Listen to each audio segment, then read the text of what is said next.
Yeah, thanks, Jen, for the introduction. Yeah, my background is in architecture and urban design, and I'm going to be talking about speculation, which I was racking my brain for a really long time about examples from architecture and urban planning that sort of applied to the way we were thinking about speculation in urban humanities. And I was sort of racking my brain for a week, and I had a lot of kind of almost examples, but it's sort of a question that's come up particularly over the past few weeks in our discussions at UCLA, and it's something we're still kind of thinking through, and something that I wasn't really able to find sort of adequate answers from my own discipline. So in any case, I'll sort of present this talk with sort of where we're at right now. I'd like to start with this image from Marshall McLuhan and Quentin Fiore's The Medium is the Massage. We see moving traffic through a windshield, blurry, out of focus.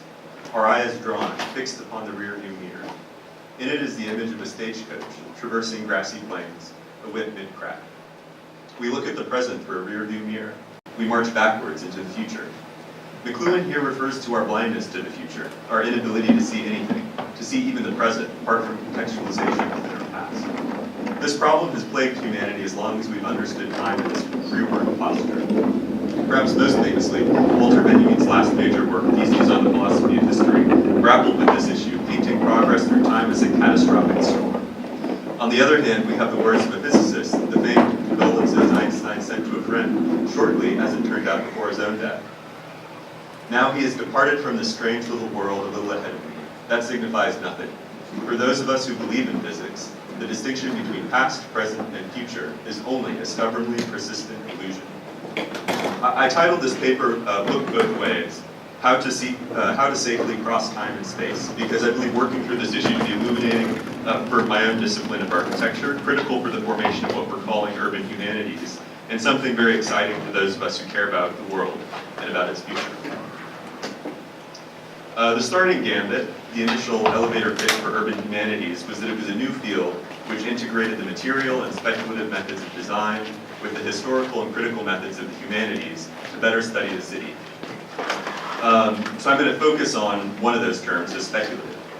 We've repeatedly argued that the speculative is a core element of what we're up to, and without the research component which asks about the future, about what might or ought to come, which asks, is there something we're blind to with empirical methods? Well, then we aren't doing urban humanities, but rather something that lies more squarely within the social sciences or the humanities or something else. So we ought to deconstruct this binary at the onset between the material speculative methods of design and the historical critical methods of the humanities. For architecture and urban planning, let's start with an overused example that everyone will know, the High Line in New York. It's a built project which richly integrates many of the chief concerns of the two disciplines. There are material concerns of planting, surfaces as they relate to speed, issues of public space and visuality found in the entrances and exits of the park, or in the curious amphitheaters facing the cars below or facing other parkgoers. There are the socio-political issues, such as the process by which the park was built for NGOs, galvanizing public opinion, to public-private partnerships for building, to its ongoing quasi-public maintenance and operation. It is a real, functioning, built example of an urban project that began as an idea about the future of an abandoned piece of infrastructure, a material speculative idea. Through the labor of the Friends of the High Line, field operations, Villa Stupidio, and the participation of countless others, this incredible piece of public space was produced from what was once an abandoned piece of infrastructure. But this is where the project ends. At its best, and I think the High Line is an example is of one of the sort of best built projects out there today. Such a project does little to affect broad change in the imaginary about society, about culture, or about urbanism. In other words, there is an inherent flaw in the type of speculation used in architecture and urban planning, namely that normative designs for a better tomorrow lose their speculative magic the moment they become realized. The potential of a speculative idea to act as a guidepost for movement into the future vanishes. In some sense, this image of the pre-High Line, holding within it the magic of possibility, is more powerful than the image of the High Line is built, what some now critique as a not very public tourist trap, which is mainly just contributing to gentrification. There's something here of the Aristotelian dichotomy of potentiality and actuality, but we are faced with the reality that actuality never quite seems to live up to its promise. In other words, the speculative which we're after from design actually often dissipates the very moment it materializes. Conversely, there are actually a host of speculative practices within the various humanities. Perhaps most courant is speculative realism, the philosophy currently explored by Graham Harman and others, whose materialist positions fall within the lineage of the speculative traditions of continental philosophy. There's speculative literature, which we discussed yesterday with Karen and Ursula, embedding the social, political, cultural, racial, historical, and so on concerns of the humanities within fictional narratives of other worlds in order to explore those concerns in new ways. I particularly like Ursula's framing by the quote from Jameson's Progress versus Utopia, and might point out a subsequent line in the same essay. What is indeed authentic about science fiction is not at all its capacity to keep the future alive. Its deepest vocation is over and over again to demonstrate and to dramatize our incapacity to imagine the future.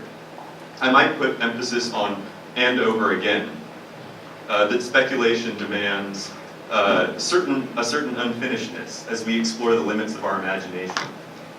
I'd like to think that this is surfaced in John Pickle's introductory admonition that our posture should be and then again, or in Todd's note about the extensibility of thickness. The image that I threw into the visual bibliography, one that I've had in my mind for a while now, is a hyperbolic graph representing this approach towards the infinite, and something that's perhaps unachievable, yet is the limit towards which we ought to strive. Another form of speculation from the humanities that particularly interests me, and something which I have to admit I don't know too much about is speculative computing. The experimentation from Johanna Drucker and others, which pushed early digital humanities work from what can the computer do for the humanities toward what can the humanities do for computational life. As she states in her book Spec Lab, we define speculative computing to push subjective and probabilistic concepts of knowledge as experience against objective and mechanistic claims for knowledge as information. I also think that it's critical that these experiments and discussions were carried out under the auspices of a variety of collaborative work. And I'd like to reiterate a point from my poorly delivered introduction yesterday, that the word interdisciplinarity is in part a red herring, that the real crux of interdisciplinary has nothing to do with sort of different disciplines being intermingled, but only precisely in the potential that lies within the labor of collaboration. So what does all this have to do with urbanism? There's been a lot of back and forth about why urban, what is urban, what about rural, what about suburban. I like Neil Brenner's preference not for the noun urban, but for urbanization. Urban is a process transforming the world into one interconnected system, one that he critiques as subservient to neoliberal capital, but a system that I'd like to think might be redeemed for other purposes. Brenner's thoughts are based on Lefebvre's premise in the Urban Revolution, the very first couple of lines.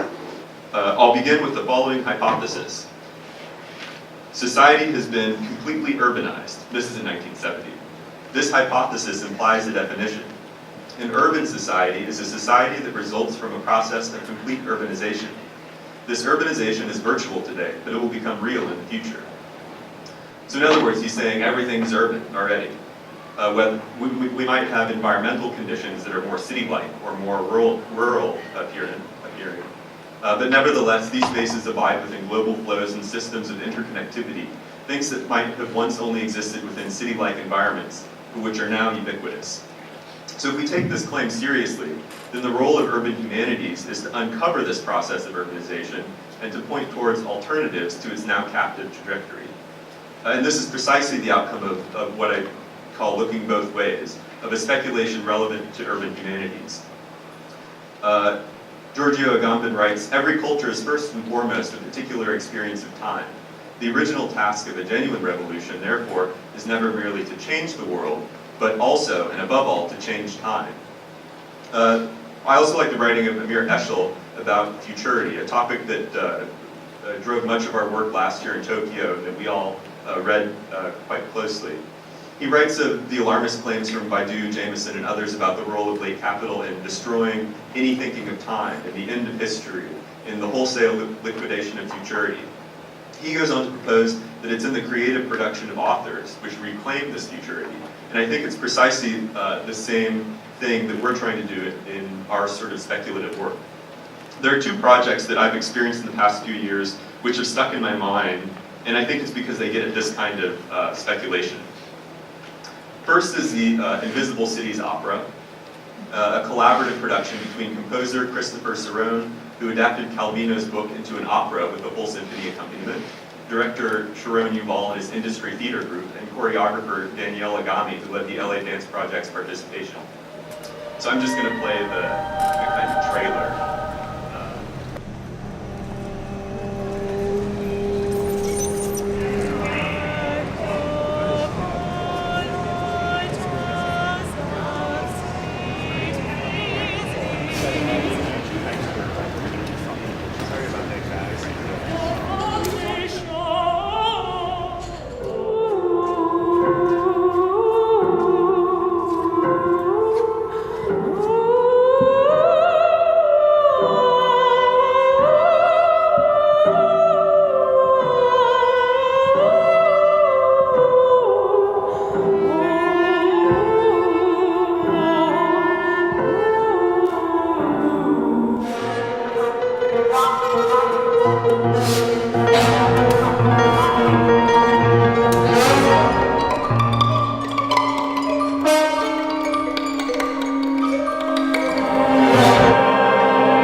So this production not only took up the topic of cities, as was originally explored in Calvino's book, but it was in fact staged in urban space. It weaved through the space of an actively used Union Station, choreography contingent on passers-by, spectators, cleaning crews, and so on.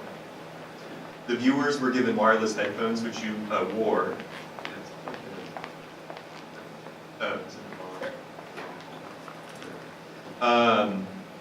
Sorry about that. Channeling the live opera performed in an annex, freeing you to explore the station. You could stay and watch the orchestra, you could sit down, you could try and follow the crowd to wherever the action was happening, you could linger and be surprised as a cast member entered into your space. You could let someone who's just passing through borrow your headphones. Sometimes you had to jump out of the way of dancers' performance or other urban denizens. I think this project was speculative in that it not only took creative license in reinterpreting Calvino's story about the city, but in its very production, in the collaborative creative process of its performers, the forced awareness and engagement of its audience, and the appropriation of urban space. The fact alone that Union Station was imagined anew as Kublai Khan's empire gave new meaning to the space and suggested alternative realities and possibilities. Another is a big urban game called the Jejune Institute by artist Jeff Hull and his Nonchalance organization, which bills itself as a situational design agency. Unfolding over the course of 3 years and inducting some 10,000 players, the game constructed an alternative reality in San Francisco, culminating in a mass gathering with a cult leader who was to be overthrown. Greetings. Welcome to the Jejune Institute San Francisco Induction Center. Please enter the room and close the door behind you. Now, have a seat in the lounge chair provided for you. In a moment, our orientation program will begin. I at first thought, okay, someone's making these crazy advertisements for something that's almost too impossible to even exist. And they seem to be urging me to visit this physical place. You all have your own language. You know, there are words that you use that nobody else understands what they mean. It's a little bit, cult or a religion. I saw a way to play that was entirely new, and them treating it like a game offended me. At that moment, it really didn't feel like a game anymore. It was genuinely scary, yeah. I don't know what this is. All I know is I want out of here right now. And there became a police presence at some point, and we didn't know where the game ended, and where reality began at that point. I'm not proud of it, but I broke into a family's house, went into their basement, and in their basement, as it turned out, there was this door that kind of led off somewhere. I started realizing it was telling me how to navigate myself out of this building, and to do so in a way that evaded the security of the building. Bringing this guy down didn't seem like such an awful thing. Like, if we could put an end to a cult that's potentially ruining people's lives, let's do that. Until your entire universe is transformed forever.